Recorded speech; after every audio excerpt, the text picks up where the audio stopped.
Perjuangan pergerakan merebut kemerdekaan di Indonesia tidak hanya didominasi oleh kaum pria, namun juga kaum perempuan. Peran perempuan dalam perjuangan Indonesia dapat ditelusuri jauh sebelum Indonesia merdeka, ketika zaman kejayaan kerajaan-kerajaan Indonesia pada abad 16 hingga abad 19 Masehi. Peran perempuan di masa tersebut terdokumentasikan dan terdedikasikan pada Museum Keprajuritan Indonesia yang terletak di Taman Mini Indonesia Indah, Jakarta Timur. Mereka adalah Jut Nyadin, Jut Mutia, Nyi Ageng Serang, dan Marta Kristina Tiahahu, gadis pemberani dari Maluku dengan kalimatnya yang terkenal, tidak akan menggulung rambutnya sebelum mandi dengan darah Belanda. Kemunculan sosok para pejuang perempuan tersebut menjadi semacam cahaya di tengah kegelapan bagi kaum perempuan seluruh Indonesia pada kala itu. Sehingga masa sesudahnya di abad ke-20 muncul sosok pejuang perempuan lainnya yang menginspirasi, seperti R.A. Kartini dengan pemikiran-pemikirannya yang terbukukan dalam Habis Gelap Terbitlah Terang, Maria Walanda Maramis, Raden Dewi Sartika, dan Hajah Rangkayo Rasuna Said. Perjuangan kaum perempuan Indonesia adalah melalui eksistensi organisasi pergerakan kemerdekaan.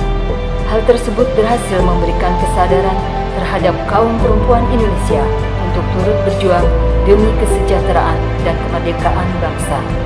Tujuan perjuangan dan pergerakan kaum perempuan di Indonesia adalah untuk memajukan status perempuan pribumi di bidang sosial, politik, dan pendidikan. Tahun 1912 muncul organisasi perempuan pertama di Indonesia bernama Putri Mardika. Putri Mardika bertujuan untuk membimbing perempuan Bumi Putra dalam menempuh pendidikan. Organisasi ini memotivasi pembentukan organisasi-organisasi perempuan sesudahnya. Pembentukan organisasi perempuan merupakan wadah dan gerakan nyata kaum perempuan memperjuangkan hak-haknya agar setara dengan kaum pria. Dengan adanya organisasi perempuan tersebut, memberi motivasi dan membakar semangat para organisasi perempuan yang tersebar di berbagai wilayah untuk berkumpul dan memperbaiki nasib kaum perempuan.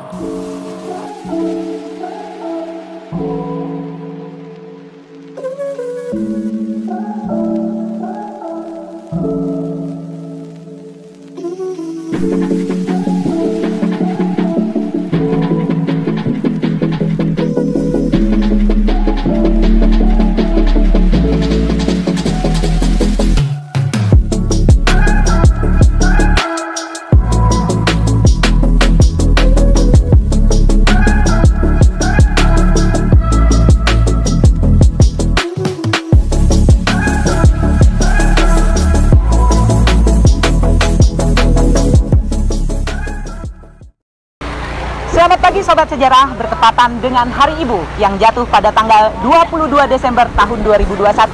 Di sini sedikit saya ingin menjelaskan tentang sejarah Hari Ibu.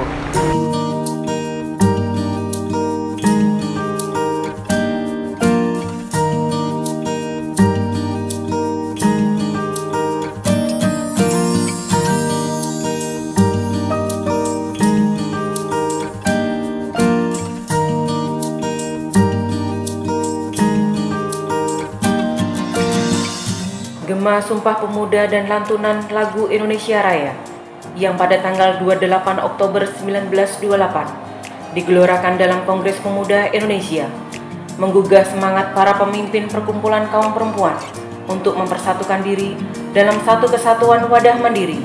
Pada saat itu, sebagian besar perkumpulan masih merupakan bagian dari organisasi pemuda, pejuang pergerakan bangsa. Selanjutnya, atas prakarsa para perempuan pejuang pergerakan kemerdekaan pada tanggal 22 sampai dengan 25 Desember 1928 diselenggarakan Kongres Perempuan Indonesia yang pertama kali di Yogyakarta. Salah satu keputusannya adalah dibentuknya satu organisasi federasi yang mandiri dengan nama Perikatan Perkumpulan Perempuan Indonesia atau disingkat PPPI. Melalui PPPI tersebut, terjalin kesatuan semangat juang kaum perempuan untuk secara bersama-sama kaum laki-laki berjuang meningkatkan harkat dan martabat bangsa Indonesia menjadi bangsa yang merdeka, dan berjuang bersama-sama kaum perempuan untuk meningkatkan harkat dan martabat perempuan Indonesia menjadi perempuan yang maju. Pada tahun 1929, Perikatan Perkumpulan Perempuan Indonesia yang disingkat PPPI berganti nama menjadi Perikatan Perkumpulan Istri Indonesia, singkatan PPII. Pada tahun 1935 diadakan Kongres Perempuan Indonesia kedua di Jakarta. Kongres tersebut di samping berhasil membentuk Badan Kongres Perempuan Indonesia, juga menetapkan fungsi utama perempuan Indonesia sebagai ibu bangsa yang berkewajiban menumbuhkan dan mendidik generasi baru yang lebih menyadari dan lebih tebal rasa kebangsaannya. Pada tahun 1938, Kongres Perempuan Indonesia III di Bandung menyatakan bahwa tanggal 22 Desember sebagai Hari Ibu. Selanjutnya dikukuhkan oleh pemerintah dengan keputusan Presiden nomor 316 tahun 1959 tentang hari-hari nasional yang bukan hari libur tertanggal 16 Desember 1959 yang menetapkan bahwa Hari Ibu tanggal 22 Desember merupakan hari nasional dan bukan hari libur. Tahun 1946, badan ini menjadi Kongres Wanita Indonesia, disingkat KOWANI, yang sampai saat ini terus berkiprah sesuai aspirasi dan tuntutan zaman.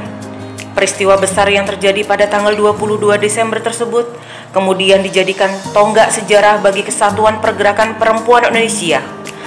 Hari Ibu oleh bangsa Indonesia diperingati tidak hanya untuk menghargai jasa-jasa perempuan sebagai seorang ibu, tetapi juga jasa perempuan secara menyeluruh, baik sebagai ibu dan istri maupun sebagai warga negara, warga masyarakat, dan sebagai abdi Tuhan Yang Maha Esa, serta sebagai pejuang dalam merebut, menegakkan, dan mengisi kemerdekaan dengan membangun nasional, serta sebagai pejuang dalam merebut, menegakkan, dan mengisi kemerdekaan dengan pembangunan nasional.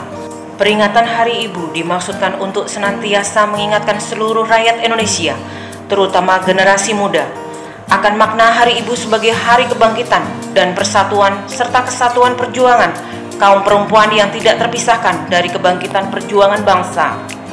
Untuk itu perlu diwarisi api semangat juang guna senantiasa mempertebal tekad untuk melanjutkan perjuangan nasional menuju terwujudnya masyarakat yang adil dan makmur berdasarkan Pancasila dan Undang-Undang Dasar 1945.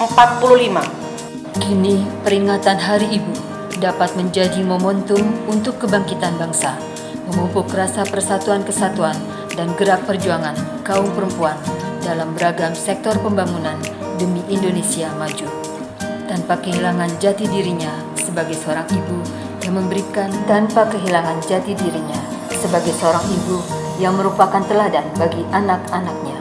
Ibu adalah manusia yang sering lupa mendoakan dirinya. Umu Mahira. Pejamkan mata, putar ulang kembali kebaikan dan kasih sayang ibu kita saat kita kecil hingga dewasa. Ingatlah pula perhatiannya saat kita sedih atau sakit. Beliau berkorban apapun untuk kita, waktu, tenaga, pikiran, demi melihat kita kembali ceria. Doakan kita siang dan malam untuk keberkahan dan kesuksesan hari-hari kita, sampai ia sering kali lupa mendoakan dirinya sendiri. Karena itu, berbaktilah kepada ibu kita. Selamat Hari Ibu. Salam sejarah, kenali sejarahmu. Cintai bangsamu. TNI adalah kita.